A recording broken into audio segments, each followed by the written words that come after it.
Imagine growing up in a home where the day begins before sunrise, where the kitchen is already alive before you are fully awake, and where sharing is not a lesson your parents teach once in a while, but the basic condition of everyday life.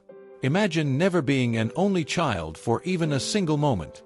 There is always a baby crying, a brother laughing, a sister sewing, someone running in from the barn, someone heading out to school, someone old enough to guide you, and someone younger who needs your help. And in many Amish families, that is not unusual at all. For most people, the idea of growing up with 6, 8, or even 10 siblings sounds almost impossible to picture. It feels noisy, crowded, exhausting, maybe even overwhelming. But in Amish life, a large family is not just a bigger version of the modern household. It is part of an entire world. A world built around faith, work, community, and a rhythm of life that asks children to grow up differently from the very beginning. And that is what makes this so fascinating.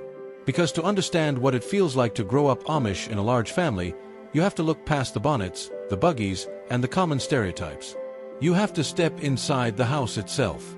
Into the morning routines, the one-room schoolhouses, the chores, the quiet rules, the sibling bonds, the lack of privacy, the deep sense of belonging, and the moment, years later, when a teenager must decide whether this entire world will remain their future or become their past.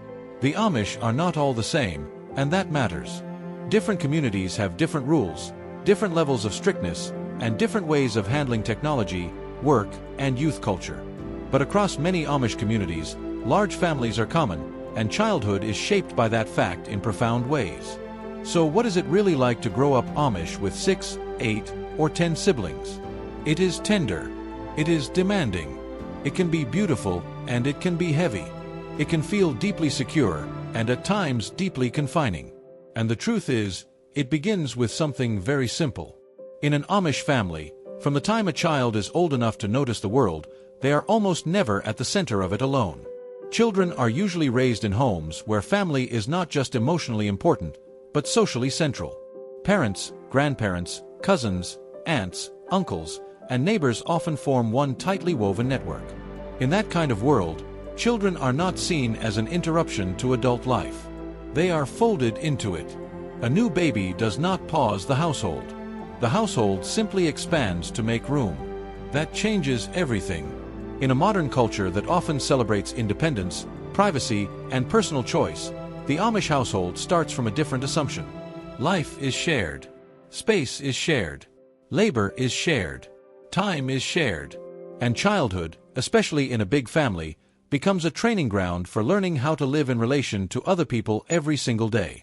That means one of the first things an Amish child learns is not how to stand out. It is how to fit in without disappearing. In a house with 8 or 10 children, the morning is not leisurely. It is organized movement. Beds are made quickly. Clothing is practical. Breakfast is not a private ritual but a family event. In more traditional homes, there may be no televisions humming in the background, no phones on the table, no digital distractions pulling each person into their own separate world. The attention of the household stays with the household. And in a way, that creates something modern life often loses. Children do not simply live near one another. They live through one another. The older ones know the younger ones' habits. The younger ones imitate the older ones. A toddler may learn how to carry a small responsibility simply by watching a 7-year-old do it first. An older sister may know how to quiet a crying baby long before she becomes a mother herself. An older brother may learn patience by being followed everywhere by boys half his age. In a large Amish family, childhood is rarely divided into neat individual stages. It overlaps constantly. A 10-year-old may still feel like a child, but to a 4-year-old, they are already something close to an authority figure. A teenage girl may still be figuring out who she is, but she may also be helping dress younger siblings, watching babies, or assisting her mother in ways that would seem unusually adult to many outsiders. A teenage boy may be on the edge of manhood while still sleeping in a room with brothers much younger than himself. That closeness can create extraordinary bonds. It can also create pressure, because what sounds warm and communal from the outside can feel very different from within. In a big family, attention is precious. Privacy is limited. Quiet can be rare. If you are shy, there is always noise around you. If you are emotional, there may not be much room to process your feelings alone. If you are rebellious, someone notices. If you are different, it is hard to hide. But that was only part of the story. Because the crowded household is not just a place of affection or stress. It is also a place of training. Amish children are usually introduced to responsibility very early. Not through lectures, but through repetition. A little child might carry eggs, gather kindling, sweep a floor, or help with laundry. Not perfectly. Not independently at first. But early enough to understand that work is simply part of being a member of the family. And in a home with many siblings, that makes practical sense. There is always something to do. More clothes to wash. More meals to prepare. More shoes by the door. More bedding. More dishes. More children to keep track of. The size of the family creates its own economy of effort. So children learn that being useful matters. That does not necessarily mean a harsh or joyless upbringing. In many cases, the opposite is true. Work and play are less sharply separated than in mainstream life. A child may shell peas beside siblings while talking and laughing. They may help in the garden, then race barefoot across the yard. They may assist with a younger child, then join a game. Responsibility is normal, but so is companionship. And that companionship may be one of the defining experiences of growing up Amish in a large family. A child in a big Amish household rarely grows up lonely in the conventional sense. There is almost always somebody near. Somebody to walk with. Somebody to copy. Somebody to compete with. Somebody to confide in. Somebody to argue with. Somebody to blame. Somebody to protect. Siblings become a child's first society. They teach each other unwritten rules long before an adult explains them. How to behave at church. How to address older relatives. How much noise is too much noise. Which chores can be finished quickly and which ones drag forever. How to get a baby to stop crying. How to avoid trouble. How to share a bed, a room, a snack, a secret, a joke. And maybe most importantly, they teach one another how to belong. But belonging comes with trade-offs. One of the strangest things about imagining this childhood from the outside is realizing how little solitude it may contain. In a modern home, many children grow up with their own rooms, their own devices, their own playlists, their own private digital worlds. In a large Amish family, that kind of personal territory is often far more limited. And that changes a child's inner life. When privacy is scarce, individuality often becomes quieter. It may show up not in grand declarations, but in subtle details. A way of telling stories. A style of teasing siblings. A particular skill in sewing, carpentry, cooking, drawing, or singing. A temperament everyone in the family comes to recognize. The serious one. The funny one. The capable one. The dreamy one. The stubborn one. Identity still forms. Of course it does. But it forms inside a much stronger sense of collective life. For some children, that creates deep emotional security. They always know where they fit. They know who their people are. They know what is expected. In a world that can feel increasingly fragmented, that kind of certainty is powerful. For others, it can feel restrictive, especially as they grow older. And this is where school enters the picture. For many Amish children, school is both simple and surprisingly formative. In many communities, children attend one-room or two-room Amish schools, often through the 8th grade. That means one teacher may guide multiple ages at once, and older children learn very quickly that they are not only students. They are examples. If you grow up with many siblings and then spend your school day in a room full of cousins, neighbors, and younger children, your social world is intensely interwoven. Home and school do not feel like separate universes. The values are aligned. The adults know your family. Your teacher may know your parents well. Your classmates may also be relatives. The older children may help younger ones naturally, because that is what they already do at home. That environment teaches more than reading and arithmetic. It teaches patience, observation, cooperation. It teaches children how to move in a community where everyone is visible and where age does not completely divide people into separate tracks. A younger child sees what older children are learning. An older child becomes accustomed to being watched by younger ones. Formal education usually ends after the 8th grade for many Amish children, and that is one of the clearest differences between Amish and mainstream American life. After a landmark Supreme Court case in the early 1970s, Amish parents were allowed to remove their children from formal schooling after 8th grade on religious grounds. But in Amish life, that does not mean learning ends. It changes form. After that point, education becomes even more practical. Boys may move deeper into farm work, carpentry, construction, or shop work. Girls may take on more household labor, caregiving, gardening, sewing, baking, or family business responsibilities. Of course, real life is always more nuanced than that. Some families run businesses. Some communities are less farm-centered than people imagine. Some girls are entrepreneurial. Some boys work outside family land. But the larger point remains the same. Adolescence is not treated mainly as a waiting room before adulthood. It is treated as the beginning of adulthood itself. What makes this even more interesting is how that feels inside a large family. If you are the oldest of 10 siblings, your teenage years may already include responsibilities that reshape your personality. Younger children look to you. Parents depend on you. You may not be raising your siblings in the full sense, but you are certainly helping hold the household together. And if you are one of the youngest, your experience can be completely different. You are born into a fully functioning social system. By the time you arrive, older siblings already know the rules, already help with work, already carry the tone of the home.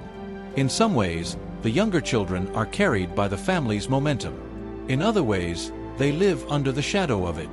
That can affect confidence, independence, and even memory. Older siblings often remember when the family was smaller, poorer, or more transitional. Younger siblings may remember a more settled household, but less one-on-one attention from parents. The same family can produce very different childhoods depending on birth order. And then there is faith. To grow up Amish is not simply to live in a large family. It is to live inside a moral and religious world that gives that family its meaning. The plain clothing, the technology rules, the work ethic, the church expectations, the emphasis on humility and obedience, all of it is tied to a larger vision of what a good life is supposed to be. Children absorb that vision gradually. They learn it in family devotions, in church gatherings, in the routines of dress and behavior, in the stories adults tell, and in the examples set by older siblings. They learn that humility is admired, that vanity is dangerous, that community matters more than personal display, that the world outside may offer convenience and freedom, but also temptation, pride, and fragmentation. In many Amish communities, worship takes place in homes rather than large church buildings. That alone tells you something important. Faith is not kept in a separate sacred space far away from domestic life. It enters the house. The benches come in. The family home becomes the center of religious gathering. Children grow up seeing faith not as a weekend add-on, but as the architecture of daily life. And when you are one of 8 or 10 children, religion is not merely an abstract belief system. It is woven into the practical reality of how so many people live closely together with purpose. That does not mean every child feels spiritually at peace. It does not mean every teenager accepts the rules easily. It does not mean conflict disappears. But it does mean that faith is rarely experienced as private. It is collective, visible, shared, and sometimes that makes it beautiful. A large Amish family can feel rich in a way that has nothing to do with money. A table full of siblings, a grandmother nearby, cousins visiting, bread cooling, a hymn being sung, the older children teasing one another while the younger ones listen in, a baby passed from lap to lap, a season marked not by digital calendars, but by planting, harvest, weddings, births, and church Sundays. That kind of life can create deep attachment. But it can also create an almost unbearable weight of expectation, especially for teenagers who begin to imagine a future that does not fit neatly inside the world they inherited. And this is where things begin to change. For many outsiders, the most famous word associated with Amish adolescence is rumspringa. It is often dramatized in television and film, as if every Amish teenager suddenly explodes into rebellion. But reality is more complicated and much quieter. Not all Amish communities treat it the same way, and not every teenager experiences it dramatically at all. In broad terms, it is a period in later adolescence when young people begin socializing more freely and start moving toward the decision of whether they will be baptized into the church as adults. Many still live at home. Many still work. Many still attend church. Many are not living wild lives at all. They are simply standing at the edge of a choice. And for someone who grew up with 8 or 10 siblings, that choice is never only individual. Because if you stay, you are not just choosing a religion. You are choosing a whole web of relationships, obligations, and inherited rhythms. You are choosing the language, the dress, the discipline, the community expectations, the future shape of marriage and work and family. You are choosing continuity. If you leave, you are not simply moving out. You are stepping away from the only world that has ever fully made sense around you. And that decision can feel especially heavy in a large family. The emotional gravity is stronger. There are more faces at the table. More younger siblings watching. More older siblings whose choices may influence your own. In some families, one child leaving can quietly change the emotional weather of the entire household. It is easy to underestimate how powerful that bond can be. Modern life often assumes that freedom means distance, that growing up means becoming more separate. But in Amish life, maturity is often imagined through commitment, through staying faithful, through becoming dependable, through building the next household in continuity with the last one. That is one reason many Amish young people do choose to stay. Not only because the outside world is forbidden, but because the inside world offers something real: structure, identity, usefulness, intimacy, and meaning. In a confusing and hyper-individualized age, that can be deeply attractive. Still, not everyone experiences it the same way. Some children thrive in a large, close-knit, highly structured environment. Others feel crowded by it. Some remember their siblings as their first and best friends. Others remember constant responsibility, limited privacy, and emotional restraint. Some speak of a childhood full of security and purpose. Others remember how difficult it was to be different in a culture where conformity carries moral weight. Both things can be true. That is why respectful understanding matters more than easy judgment. It is too simple to romanticize Amish childhood as pure and wholesome. It is also too simple to reduce it to repression or control. Like any human world, it contains tenderness and tension at the same time. And maybe nowhere is that more visible than in sibling life itself. To grow up with many siblings is to learn early that love is not always soft. Sometimes it looks like correction. Sometimes it looks like sacrifice. Sometimes it looks like hand-me-down clothes, shared beds, crowded buggy rides, chores before breakfast, and the expectation that you will help because everyone helps. But it also looks like never having to face childhood alone. It looks like older brothers who can teach you how to harness a horse, build a shelf, or navigate the unspoken rules of boys your age. It looks like older sisters who know when you are upset before you say a word. It looks like little children trailing behind the older ones like shadows, desperate to be included. It looks like jokes repeated for years. Nicknames that stick for life. Stories told over and over until they become family legend. By the time an Amish child reaches adulthood, they may not remember a life of personal space or endless individual attention. But they may carry something else with enormous force. A sense that family is not an occasional support system. It is the structure underneath the whole world. And that may be the deepest answer to the question: what is it really like to grow up Amish with 6, 8, or 10 siblings? It is to grow up needed. Needed to help. Needed to share. Needed to care. Needed to conform at times. Needed to carry your place in a household that is larger than yourself. From a young age, you understand that your actions affect other people. That your labor matters. That your presence is part of a chain linking generations together. In a modern world obsessed with self-definition, that kind of childhood can feel almost unimaginable. And yet, for many Amish children, it is simply normal life. A loud breakfast table. A one-room school. A line of laundry. The creak of a buggy. Bare feet in summer grass. Younger siblings underfoot. Older siblings already half-grown. Church in the home. Work before comfort. Belonging before individuality. Not perfect. Not simple, but deeply coherent. And maybe that is why it continues to fascinate so many people. Because beneath the visible differences, this kind of childhood raises a bigger question for everyone watching.